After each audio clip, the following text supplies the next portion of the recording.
हाँ ये देखिए बेटा, कंडीशन ऑफ ऑसिलेशन की सी पॉइंट से पहले ही रुक जा रहा है पार्टिकल, तो अभी आप देख चुके हैं बिल्कुल कि टेंशन जीरो नहीं हो सकती ए से सी इंटरवल में, क्योंकि आपका थीटा हमेशा कॉस थीटा पॉजिटिव रहेगा, वेलोसिटी पॉजिटिव है। तो जैसा लास्ट लेक्चर में डिस्कस किया हमने कि इसमें जो टेंशन है उसकी वैल्यू हमेशा क्या रहेगी, ग्रेटर देन जीरो रहेगी ए से सी के बीच में। तो अब क्या करना है आपको, जस्ट वी सी जीरो हो जाए कितनी स्पीड होगी तो निकाल पाएगा कोई, वी ए कितना होना चाहिए कि जहाँ सी पर वेलोसिटी जीरो हो जाए, कैसे निकालेंगे? सी ओ ये लगा देंगे बिटवीन ए एंड सी, और क्या करेंगे? तो कितना आ गया आपका, minus M G into L work done by M G equal to के, सी ओ मतलब वही काइनेटिक एनर्जी थ्योरम लगा रहा हूँ, कुछ भी लगाऊं, एक्सटेंडेड फॉर्म लगाऊं या काइनेटिक एनर्जी थ्योरम लगाऊं, मैं उसको सी ओ ही बोलता हूँ। Minus M G L equals to half M V C square minus 1/2 M V A square. तो आपको ये जीरो करना है, तो वी ए कितना आ गया, अंडर रूट 2 जी एल आ गया। ठीक है, तो आप वी ए किससे ज्यादा रखेंगे, two, under root 2 G L से कम रखिए। ठीक है ना? ठीक है, तो फॉर ऑसिलेशन कंडीशन क्या आ गई कि वी ए जो होनी चाहिए आपकी ग्रेटर देन जीरो या less than equal to under root 2 L. Equal to होगी तब भी जस्ट जीरो ही हो जाएगा, तो वापस ही आएगा, फिर तो ऑसिलेट ही करेगा। ठीक है ना, स्ट्रिंग हमेशा टॉट रहेगी। तो अब सारी सिचुएशन क्लियर हो जाती है बेटा इसके बाद। तो अंडर रूट 2 एल जी से अंडर रूट 5 एल जी के बीच क्या होने वाला है, अब समझ आ रहा है कि आपको ये पूछता है बेटा एग्जाम में कि बताओ किस एंगल पर स्ट्रिंग स्लैक कर जाएगी। तो स्लैक कर, अगर स्ट्रिंग स्लैक करानी है तो आपको ये भी पता है कि speed under root 2 L G से ज्यादा होनी चाहिए, नहीं तो यहीं तक रुक जाएगी। ठीक है ना? अगर आपको ये स्ट्रिंग स्लैक करानी है, यहाँ पर कहीं थीटा एंगल पे स्लैक करती है मान लो इस तरीके से। ठीक है, तो किस एंगल पे करती है वो भी आप निकाल लेते हैं, बहुत क्वेश्चन आते हैं। क्योंकि आपने देख लिया, अगर इसके बीच में रखोगे तो ए से सी के बीच ही रुक जाएगा, इससे ज्यादा और रूट 5 एल जी से कम रहोगे, तो वो कंडीशन 3 है आपकी।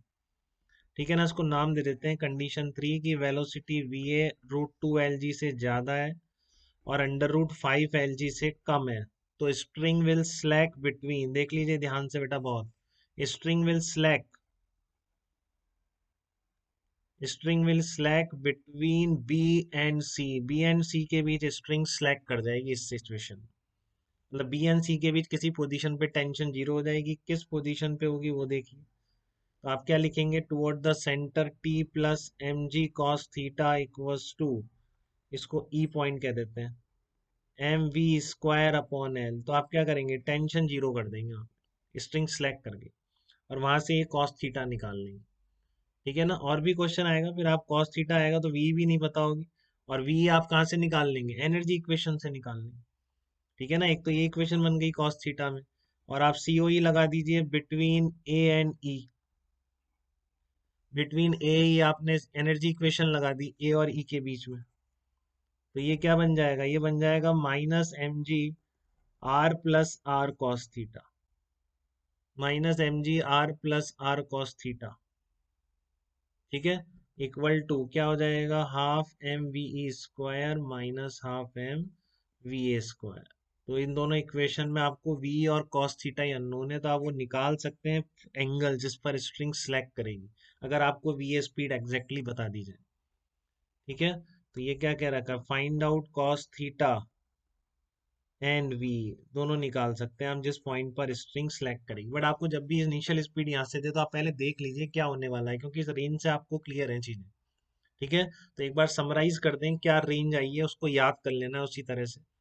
ठीक है ना, मेरे साथ आप रिपीट करेंगे, याद भी हो जाएगा। पहली बात है कि अंडर रूट 2 एल जी से कम स्पीड रखेंगे तो बीच में यहीं रुक जाएगा वो, ऐसे जाएगा कहीं पर और फिर ऐसे ऐसे ऐसे ऐसे करने लग जाएगा। और अगर आपने root 2 L G 5 root 5 L G के बीच में रखी है वाला, तो यहाँ तक उठेगा एकदम से, फिर ऐसे स्लैक कर जाएगी स्ट्रिंग, तो यहाँ से प्रोजेक्टाइल बनता हुआ कैसे गिर जाएगा वो। ठीक है ना, वापस फिर नीचे आएगा, फिर झटका लगेगा स्ट्रिंग में, ऐसे हो कुछ प्रोजेक्टाइल बन जाएगा यहाँ से जब स्ट्रिंग स्लैक कर जाएगी, क्योंकि केवल एम जी एक्ट करेगा उस पर, टेंशन तो स्लैक कर गई। फिर यहाँ पर कहीं इस तरीके से जाके कहीं से भी निकल सकता है, यहाँ अगर स्लैक कर रहा है। और अगर आपने root 5 L G greater than equal to root 5 L G है, तो पूरे में चक्कर वो काटता रहेगा, उससे कोई दिक्कत नहीं होगी। तो एक बार इस समराइज कर दें और कंडीशन आप फाइनली याद रखेंगे, मेरे को दोबारा भूलना ना पड़े बेटा कभी। ठीक है ना, क्योंकि ये छोटी छोटी चीजें भूलेंगे तो एग्जाम में करेंगे क्या फिर, तो बहुत बेसिक चीज है। ठीक है ना? हाँ बताइए बेटा। कौन सी लास्ट वाली? अच्छा आप देख लो एक बार समरी देख लो, फिर एक बार रिपीट कर देंगे। समरी क्या पहले याद कर लीजिए आप एक बार। इस तरह का सर्कल है आपका, और ये आपने यहाँ पर वी से फेंका है आपने, ठीक है ना। आपने वी स्पीड से प्रोजेक्ट किया है, तो आपको पता है कि पहली रेंज है कि v greater than zero less than equal to under root two L G, ठीक है। तो ऑस्सिलेशन बिटवीन, तो ये ऑस्सिलेशन की कंडीशन आ गई कि ए से सी के बीच ही रुक जाएगा, ठीक है ना। सेकंड है आपकी, अगर velocity greater than under root two L G less than equal, sorry, ये less than under root five L G होगी, तो हम बोलेंगे string slack between B and C. String slack between B and C के भी string ने कहीं ना कहीं स्लैक कर गई है बी एन सी के। और थर्ड कंडीशन है आपकी v is greater than equal to under root five L G. ये पूरी है बेटा क्या, come, keep on moving on circle, keep on moving on circle, हमेशा हमेशा के लिए सर्कल पर घूमती रहेगी, अगर इससे ज्यादा है तो ये भूलना मत बिल्कुल भी, इंपॉर्टेंट है काफी। रूट जीरो से root two L G, root two L G से रूट फाइव एल जी, और greater than equal to root five L G, ठीक है। तो यहाँ तक किसी को कोई दिक्कत तो मुझे बताइए। ये जो आप कह रहे थे, कौन सी कह रहे थे हर्ष मोदी, आप कह रहे थे बेटा ये वाली कंडीशन, तो ये तो अपने आप ही निकल के आ गई, इसमें मैंने अलग से निकाला नहीं कंडीशन को। जब बोला under root five L G पर सर्कल घूम रहा है, under root two L G से इधर ले गई, तो under root two L G और under root five L G के बीच यहाँ पे होगी कहीं, और किसी भी एंगल पर स्लैक कर सकती है, फिर स्ट्रिंग टेंशन जीरो हो सकती है। तो अगर ये पूछ ले किस एंगल पर होती है, तो वो आप इजीली निकाल सकते हैं, वही सर्कुलर मोशन की इक्वेशन और एनर्जी इक्वेशन का यूज करते हैं, ठीक है ना। सर्कुलर मोशन या फिर एनर्जी की इक्वेशन का यूज करते हुए आप निकाल सकते हैं। तो string will slack between B and C, तो T plus M G cos theta equals to M B square upon L, ठीक है। और कंजर्वेशन ऑफ एनर्जी लगा दें बिटवीन ए एंड ई, तो वहां से निकल जाएगी दूसरी इक्वेशन, दोनों को सॉल्व कर लें। हाँ बताइए बेटा।